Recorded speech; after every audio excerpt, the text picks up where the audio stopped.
Hello everyone, कैसे हैं आप लोग। उम्मीद करती हूँ आप सब लोग बहुत अच्छे होंगे। सो गाइज़, आज ये जो व्लॉग आपको मिल रहा है ये मंडे का व्लॉग मिल रहा है। ये काफ़ी दिन बाद मतलब 2 दिन बाद मैं डाल रही हूँ इस व्लॉग को।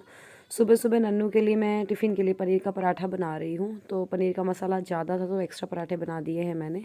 तो एक पराठे के मैंने टुकड़े कर करके नन्नू को रख दिया। मेरे पास अभी जो पेपर फॉइल मैं यूज़ करती थी वो ख़त्म हो गया। अभी मैंने ऑर्डर किया है, आएगा। तो इसलिए मैं टिश्यू पेपर में ही रैप करके दे रही हूँ, साथ में केचप दे रही हूँ।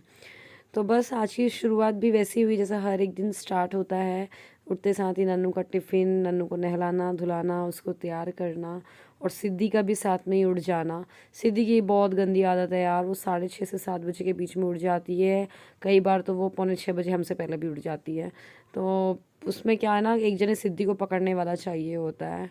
तो बस यहाँ पर नन्नू को मैंने भेज दिया है। तो सौरभ और शोभित भैया जो मेरे देवर हैं उनकी ड्यूटी हो जाती है इनको पकड़ने की, तब तक कि मैं नन्नू को भेज देती हूँ स्कूल।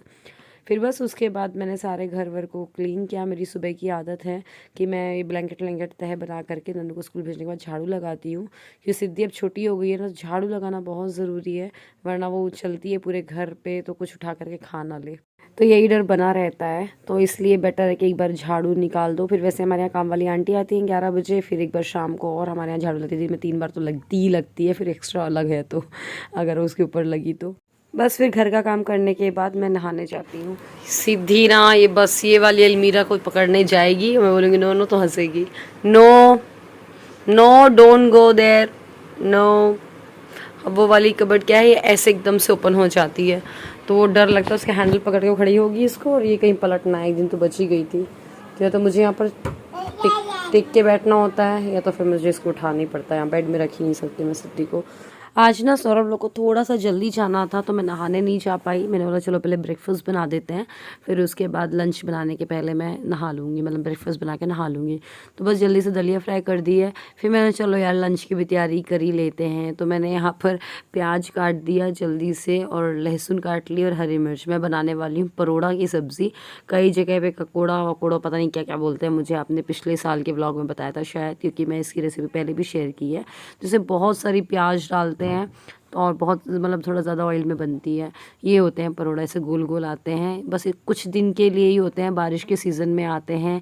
करेला वाली फैमिली को ही बिलोंग करते हैं ये भी। तो बस मैंने थोड़ा ज़्यादा सा ऑयल लिया है, नॉर्मली वरना मेरी ये सब्ज़ी आप देखोगे कम ऑयल की बनती है। और उसमें मैंने 2 बड़ी बड़ी प्याज डाल ली है। तो जब तक कि प्याज वगैरह भून रही थी तो मैंने सोचा चलो खड़े तो हैं ही, इससे अच्छा मैं दाल चावल और वॉश कर देती हूँ, तो इतने मेरी लंच की तैयारी हो जाएगी। दाल को लगा दिया था मैंने कुकर, नहीं दाल लगाया नहीं था, बाद में लगाना था। और चावल भी धो दिए थे। और फिर आटा का ऐसा है कि नहा करके आके गूँथ दूँगी, या रूपा दीदी आएंगी तो वो गूँथ देंगी, वो रोटियाँ सेक चलेंगी। बस मैं सब्जी बना दूँ। फिर ये दलिया की कढ़ाई वगैरह और कुकर वगैरह था, मैंने बोला इनको ही वॉश कर लेते हैं। ज़्यादा कुछ गंदे नहीं थे कि मैं बाहर धोने के लिए रखूँ, हल्का सा हाथ ही फेरना था। वैसे भी स्टील के पैन और स्टील के कुकर जो होते हैं ना बहुत जल्दी क्लीन होते हैं। जस्ट हल्का सा ही हल्के हाथ से भी अगर आप उसको क्लीन करोगे ना तो हो जाएंगे। तो बस मैंने इतना काम करके फ्री हुई थी, प्याज मेरी भून रही थी। फिर इसके बाद आगे का व्लॉग मैं शूट नहीं कर पाई, बताती हूँ क्यों। गाइज, ये जो व्लॉग आपने देखा ना, ये व्लॉग बनाते वक्त जहाँ पर मैंने रोका है उसी टाइम पे ही मम्मी कल गिर गई थी। परसों गिरी थी, परसों मतलब दिन था, मतलब मंडे। मम्मी गिर गई थी और मम्मी के हाथ में फ्रैक्चर आ गया है। यहाँ पर यहाँ की जो हड्डी है वो मतलब क्रैक हो गई है। तो अब मम्मी का प्लास्टर लगा हुआ है। इसी वजह से मैं कल व्लॉग नहीं डाल पाई थी। कल हम लोग डॉक्टर के यहाँ पे लेके गए थे। हुआ क्या था कि जो मैं व्लॉग शूट कर ही रही थी, जैसे हर दिन होता है वैसे ही मैं सब्जी पका रही थी। ये था मैं खाना बना के फ्री हो जाऊंगी। जस्ट मैंने उस टाइम पे अपना फ़ोन भी देखा था जस्ट 2-3 मिनट पहले, तो उस टाइम पे 9:17 हो रहे थे। फिर मतलब मैं किचन में खाना बना रही थी, सौरभ यहाँ पर नहाने जाने को हो रहे थे, और मम्मी सिद्धि को ली हुई थी। मॉर्निंग का टाइम मम्मी का ज़्यादा सिद्धि के साथ स्पेंड होता है। थोड़ी देर मम्मी बाहर लेकर बैठी हुई थी, फिर थोड़ा देर ऐसे अंदर आ गई थी। तो सिद्धि ने क्या था उस टाइम पर डायपर, जैसे सुबह से हम लोग डायपर चेंज कर देते हैं, तो डायपर नहीं पहना हुआ था। सिद्धि ने टॉयलेट कर ली होगी। तो उसकी आदत है, बच्चों की होती है, वो खेलते वेलते हैं ना, फिर गंदे हाथ कर लेते हैं टॉयलेट करने के बाद। तो मम्मी ने क्या किया, उसका ना हैंड वॉश कराने के लिए कर गई वॉश मशीन में। हैंड वॉश करा करके उसको गोदी में लेकर के टीवी वाले रूम में लेके आ रही थी। तो बस पता नहीं कैसे क्या हुआ, उनका पैर मुड़ा, क्या हुआ, मम्मी एकदम से गिर गई। ऐसे गिरी कि वो सिद्धि को ऐसे हाथ से ली हुई थी अपने, तो इसी हाथ मतलब सीधा हाथ राइट हैंड की तरफ गिर गई वो अब सिद्धि थी हाथ में, तो वो उसको छोड़ भी नहीं पाई, और मुड़ा ही हुआ था हाथ, तो होता है ना कि भैया ये नहीं छूटे करके, और वो गिर गई, पूरा भार उनका यहीं पे ही आ गया। तो मम्मी का जो यहाँ का मतलब राइट साइड वाला जो यहाँ की हड्डी है उस पर फ्रैक्चर आ गया, क्रैक हो गई है वो। फिर एकदम से आवाज़ आई गिरने की, तो पहले सिद्धि की रोने की आवाज़ आई, तो हम लोग को लगा सिद्धि गिर गई है। फिर एकदम से सौरभ ने चिल्लाया कि मम्मी कैसे गिर रही हो अभी। मम्मी एक दिन और गिरी थी, आपको बताएं, इसी महीने में ही। तब भी मैंने उस टाइम पे व्लॉग नहीं डाला था, पर मैंने आपको बताया नहीं था। उस टाइम पे तो जब गिरी थी मम्मी सोमा भी थी, तो उस टाइम पे मम्मी का फास्ट था, फास्ट वाले दिन गिरी थी, एकादशी वाले दिन। और मम्मी बेहोश हो गई थी उस टाइम पे, क्योंकि फास्ट इतना फास्ट रखी थी उस दिन। उन्होंने अपने दांत मत बैठा लिए थे वो दिन, तो मैं याद ही नहीं कर सकती हूँ। मैं तो रोने लग गई थी इतने से, मेरा दिमाग ही काम नहीं कर रहा था। फिर जल्दी से सोमा थी तो उसने मुंह खोला, पानी डाला, फिर मम्मी को थोड़ा सा 1 आध मिनट बाद होश आया। तो मम्मी को पता ही नहीं चला, कहा था मैं सो गई थी, ऐसा कुछ, उनको होश में नहीं थी वो लेटा। तब से इतना डर घुस गया था ना कि मुझे थोड़ा भी गीला होता था मैं तुरंत वाइप करती थी। कल भी यही हुआ था, मैं नन्नू को नहला के स्कूल भेज के तुरंत वाइप किया था नन्नू को नहलाने के बाद, और पूरा सूखा ही था परसों। लेकिन पता नहीं कैसे क्या हुआ, सूखे में ही गिरी है मम्मी। मुझे लग रहा है वो हमारे ना वो जो जहाँ वॉश मशीन वाला एरिया है टीवी रूम में आने में, इतनी छोटी सी, मतलब इतना छोटा ऊंचा है वो, मुझे लग रहा है शायद उसमें फंस गई, क्योंकि मम्मी की जो पैरों की उंगलियां उसमें भी दर्द हो रहा था उन्हें। फिर गिर गई। फिर मम्मी, मैं तो मेरे को दिमाग में एकदम से सरों ने बताया मम्मी गिर गई, मम्मी कि मम्मी कैसे गिर गई यार आप। तो मेरे को तो एकदम भड़बड़ाहट हुई, मैंने जल्दी से गैस बंद करी, ट्राईपॉड किनारे रखा, बस मैं मम्मी के पास गई तो सिद्धि को उठाया जल्दी से। फिर हम दोनों ने मिलके मम्मी को उठाया, फिर जल्दी से बिठाया। फिर मम्मी का हाथ ऊपर नहीं हो रहा था, तो फिर मैंने 1 घंटे बाद जब थोड़ा सा मम्मी लिटा दिया, थोड़ा सा मम्मी नॉर्मल हो गई, फिर मैंने आराम से गौरव भैया से बात की। तो एक हम लोग ने वाली दी दवाई और पेन किलर दी।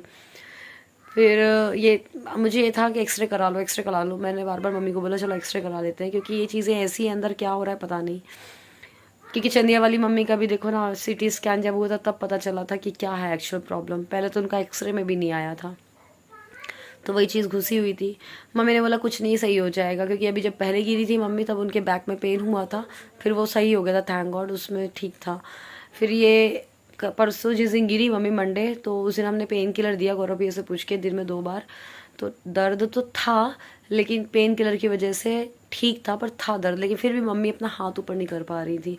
फिर मैंने भैया को बताया कि भैया देखो पेन किलर दिया अपन तो भी उनको दर्द है और हाथ नहीं ऊपर कर पा रही। फिर भैया ने बोला ठीक है भाभी आप कल जाओ छतरपुर और जल्दी से आप उनका वो करवाओ, एक्सरे करवाओ, और स्पेशली अब जो हड्डियों वाला डॉक्टर होता है उसको दिखवाओ। मैं ठीक है। फिर कल हम लोग गए दोपहर में, डॉक्टर को दिखाया, एक्सरे बताया, तो पैरों की हड्डियाँ सही थी लेकिन यहाँ पर फ्रैक्चर बताया। फिर मम्मी को पट्टा वट्टा बांधा डॉक्टर ने, पर मम्मी का सीधा हाथ है। और सिद्धि भी मम्मी के लिए रोती रहेगी, मम्मी जैसे लेटी रहेंगी तो सिद्धि उनके पास जा करके टिक जाएगी, दादी मुझे क्यों नहीं ले रही है, क्योंकि उनकी आदत है जैसे दादी के पास रहने की। तो हो गया, मम्मी के भी हम देखभाल कर रहे हैं थैंक गॉड। और वो रूपा दीदी आने लग गई है घर पे, तो एक बहुत ज़्यादा हेल्प भी हो गई है उनसे हमें। तो वो दीदी भी आती है तो काफ़ी दोपहर का जैसे हम मेरे साथ करवा लेती हैं, काफ़ी हद तक काम सिमट जाता है, बच्चों में थोड़ा हो जाता है। मम्मी को मैंने बोला आप फुल रेस्ट करो 1 महीने, 6 वीक तक की वो प्लास्टर है, मतलब प्लास्टर तो नहीं है, पट्टा बंधा हुआ है, क्योंकि वहाँ पर आप प्लास्टर बांध भी नहीं सकते ना, वो पट्टा ही चलता है। तो मम्मी को यही बोला हमने, पूरा रेस्ट करो अच्छे से, वो हड्डी पूरी जुड़नी चाहिए, और दवाइयाँ उनकी टाइम पे चल रही हैं। तो हो सकता है अभी व्लॉग्स में थोड़ा सा ऊपर नीचे होगा, कभी डालूँ मैं कभी ना डालूँ, मतलब व्लॉग तो मैं बनाऊँ, लेकिन व्लॉग बनाने के चक्कर में क्या ना काम जल्दी नहीं निपट पाते हैं। अब जैसे नन्नू को स्कूल भेजना जल्दी जल्दी लगता है, स्टार्ट करो काम जल्दी ख़त्म करो।